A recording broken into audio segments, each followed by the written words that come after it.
تو جناب پہلا عالم ہو گیا عالم ارواح، دوسرا عالم یہ جس میں ہم آپ ہیں، جس کو عالم دنیا کہہ لیجئے، عالم ملک کہہ لیجئے، عالم ظاہر کہہ لیجئے، سمجھے آپ، عالم شہود کہہ لیجئے، یہ سارے نام قرآن میں ہیں۔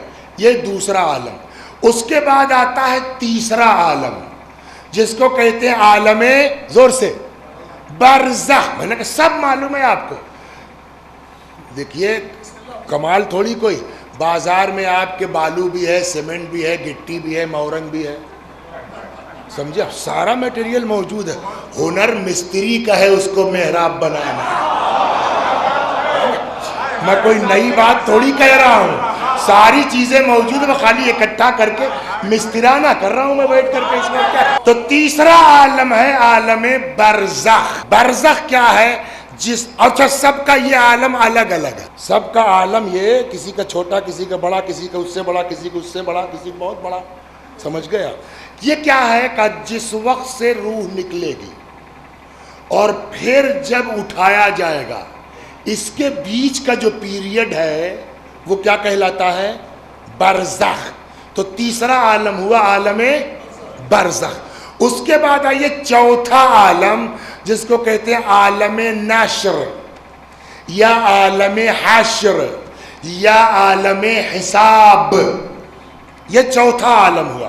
اب حساب کتاب ہو گیا، فَفَرِيقٌ فِي الْجَنَّةِ وَفَرِيقٌ فِي السَّعِيرِ۔ کچھ لوگ جنت میں جائیں گے، کچھ لوگ جہنم میں جائیں گے، کچھ لوگ نہ جنت میں نہ جہنم میں، کچھ کھٹا کچھ میٹھا، کبھی ادھر کی ہوا آ گیا، کبھی ادھر کی، یا علی مدد، سمجھ گیا؟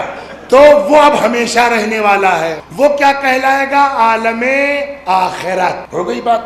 کل ملا کر کے 5 عالم ہیں۔ اور اب آپ پڑھتے ہیں نماز میں الحمدللہ رب العالمین، حمد اس اللہ کی جو سارے عالموں کا رب ہے، ساری دنیاؤں کا رب ہے۔ سیم لفظ جو خدا نے اپنے لیے استعمال کیا، وہی لفظ اپنے حبیب کے لیے استعمال کیا، وَمَا أَرْسَلْنَاكَ إِلَّا رَحْمَةً لِلْعَالَمِينَ۔